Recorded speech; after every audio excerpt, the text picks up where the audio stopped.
Assalamualaikum warahmatullahi wabarakatuh.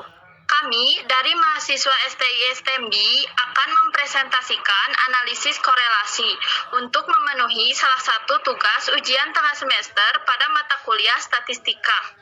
Kami beranggotakan saya sendiri, Neng Tina Apriani Dewi, dan rekan saya bernama Eni Nuraini. Selanjutnya, materi pertama akan dibacakan oleh rekan saya, Eni Nuraini, yaitu pengertian korelasi. Korelasi merupakan istilah yang biasa digunakan untuk menggambarkan ada tidaknya hubungan suatu hal dengan hal lain. Adapun pengertian lainnya yaitu analisis korelasi adalah suatu cara atau metode untuk mengetahui ada atau tidaknya hubungan linear antar variabel. Apabila terdapat hubungan, maka perubahan-perubahan yang terjadi pada salah satu variabel yaitu X akan mengakibatkan terjadinya perubahan pada variabel lainnya yaitu Y. Istilah tersebut dikatakan istilah sebab akibat dan istilah tersebut menjadi ciri khas dari analisis korelasi. Kapan suatu variabel dikatakan saling berkorelasi? Variabel dikatakan berkorelasi jika perubahan suatu variabel diikuti dengan perubahan variabel lainnya. Hubungan antar variabel. Suatu korelasi yang terjadi antara dua variabel tidak selamanya linear, seperti adanya penambahan nilai variabel Y jika variabel X bertambah. Korelasi seperti ini yang disebut sebagai korelasi positif. Terkadang ditemukan ada suatu hubungan yang apabila salah satu nilai variabel bertambah variabel lainnya justru berkurang. Hubungan seperti ini disebut sebagai korelasi negatif. Tidak hanya korelasi positif dan negatif, namun juga terkadang ditemukan kasus di mana hubungan antar variabel sangat lemah, bahkan tidak ditemukan korelasi. Beberapa sifat penting dari konsep korelasi yaitu 1. Nilai korelasi berkisar min 1 sampai 1. Jika X dan Y saling bebas, maka korelasi akan bernilai 0. Yang ketiga, meskipun korelasi mengukur derajat hubungan, tetapi bukan alat uji kausal. Yang keempat, ada korelasi dalam populasi biasa disimbolkan dengan rho, sedangkan dalam sampel disimbolkan dengan R. Berikutnya yaitu ada ukuran derajat hubungan disebut koefisien koreasi. Selanjutnya akan dijelaskan oleh rekan saya, Neng Tina. Selanjutnya ada jenis-jenis korelasi. Jenis-jenis korelasi ada korelasi positif. Korelasi positif artinya suatu hubungan antar variabel X dan Y yang ditunjukkan dengan hubungan sebab akibat, di mana apabila terjadi penambahan nilai pada variabel X, maka akan diikuti terjadinya penambahan nilai variabel Y. Contoh dari korelasi positif yang pertama, yaitu dalam pertanian. Jika dilakukan penambahan pupuk atau X, maka produksi padi akan meningkat atau disebut juga dengan Y. Selanjutnya, tentu saja semakin tinggi badan seorang anak, maka berat badannya akan bertambah pula. Yang terakhir, semakin luas lahan yang ditanam ini coklat, maka produksi coklat akan meningkat. Di samping ini terdapat contoh koefisien korelasi X dan Y yang mempunyai hubungan positif. Selanjutnya, ada korelasi negatif. Jika pada korelasi positif, peningkatan nilai X akan diikuti penambahan nilai Y, korelasi negatif berlaku sebaliknya. Jika nilai variabel X meningkat, nilai variabel Y justru mengalami penurunan. Contoh korelasi negatif. Apabila harga barang meningkat, maka kemungkinan permintaan terhadap barang tersebut mengalami penurunan. Di samping juga ada contoh koefisien korelasi X dan Y yang mempunyai hubungan negatif. Selanjutnya, tidak ada korelasi atau korelasi sangat lemah. Korelasi ini terjadi apabila kedua variabel X dan Y tidak menunjukkan adanya hubungan linear. Tidak ada korelasi yaitu panjang rambut dengan tinggi badan. Itu termasuk tidak ada korelasi karena tidak bisa dihitung hubungannya atau tidak ada hubungannya.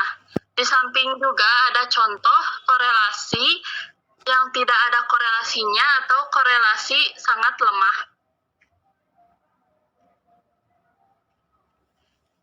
Selanjutnya ada korelasi sempurna. Korelasi positif artinya suatu hubungan antar variabel X dan Y yang ditunjukkan dengan hubungan sebab akibat, di mana apabila terjadi penambahan nilai pada variabel X, maka akan diikuti terjadinya penambahan nilai variabel Y. Catatan, jika variabel 1 dan 2 saling bebas, maka R sama dengan 0. Tetapi jika R sama dengan 0, belum tentu saling bebas, karena mungkin variabel tersebut tidak saling bebas, tetapi tidak berhubungan. Korelasi tidak bisa digunakan untuk melihat hubungan kausalitas. Selanjutnya, ada beberapa analisis korelasi. Yang pertama, korelasi Ring-Spearman dan korelasi product-moment atau Pearson. Korelasi Ring-Spearman. Koefisien korelasi ini mengukur kedekatan hubungan antara dua variabel dengan skala ordinal. Koefisien korelasi ini dinamakan koefisien korelasi Spearman yang disimbolkan dengan R. Pasangan data hasil pengamatan X dan Y kita susun menurut urutan besar nilainya dalam tiap variabel. Kemudian kita bentuk selisih atau beda peringkat X dan peringkat Y yang data aslinya berpasangan. Benda ini disimbolkan dengan B. Maka koefisien korelasi peringkat R dihitung dengan rumus R sama dengan 1 dikurangi 6 sigma B pangkat 2 dibagi N dikali N pangkat 2 dikurang 1. Perlu diingat juga, korelasi Ring-Spearman ini tidak selalu digunakan. Selanjutnya ada korelasi product-moment atau Pearson, digunakan untuk menentukan besarnya koefisien korelasi jika data berskala interval atau rasio. Rumus yang digunakannya yaitu R sama dengan N dikali sigma XY dikurangi sigma X dikali sigma Y dibagi akar N dikali sigma X pangkat 2 dikurangi sigma X dipangkatkan 2 dikali N dikali sigma Y pangkat 2 dikurangi sigma Y dipangkatkan 2. Selanjutnya ada contoh kasus yang memiliki korelasi. Yang pertama, hubungan antara kenaikan harga BBM atau X dengan harga kebutuhan pokok atau Y. Selanjutnya, hubungan tingkat pendidikan dengan tingkat pendapatan. Yang ketiga, hubungan umur pernikahan pertama dengan jumlah anak yang dilahirkan. Dan terakhir, hubungan tingkat pendidikan ibu dengan tingkat kesehatan atau tingkat gizi bayi. Selanjutnya, akan dibacakan oleh rekan saya, Eni. Selanjutnya ada contoh soal, yaitu survei hubungan umur pasien dengan lama dirawat. Hasil survei sebagai berikut. Umur yaitu terdiri dari 20, 23 tahun, 28 tahun, 32 tahun, dan 36 tahun. Lama dirawat yaitu 5, 7, 6, 9, dan 15. Hitunglah korelasi antara umur pasien serta lama dirawat dan simpulkan. Penyelesaiannya yaitu ada X adalah umur dan Y adalah lama dirawat. X adalah datanya terdiri dari 20, 23, 28, 32, dan 36 tahun. Kita jumlahkan semuanya dan menjadi 139. Dan Y lama dirawat terdiri dari data 5, 7, 6, 9, dan 15. Kita jumlahkan semua dan menjadi 42. XY adalah terdiri dari 20 dikali 5 yaitu 100 atau X dikali Y. 23 dikali 7 hasilnya 161. 28 dikali 6 hasilnya 168. 32 dikali 9 288. Dan 36 dikali 15 hasilnya 540. Semuanya dijumlahkan dan menjadi 1257. X kuadrat yaitu dari 20 kuadrat yaitu hasilnya 400. 23 kuadrat yaitu hasilnya 529 dan semuanya dia kuadratkan dan hasilnya mendapatkan 4033. Y pun sama, 5 kuadrat yaitu 25, 7 kuadrat yaitu 49. Kita kuadratkan semua dan dapat menghasilkan 416.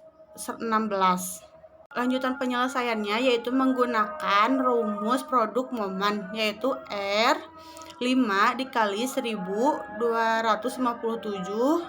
dikurang 139 dikali 42 per akar 5 dikali 4033 dikurang 139 kuadrat.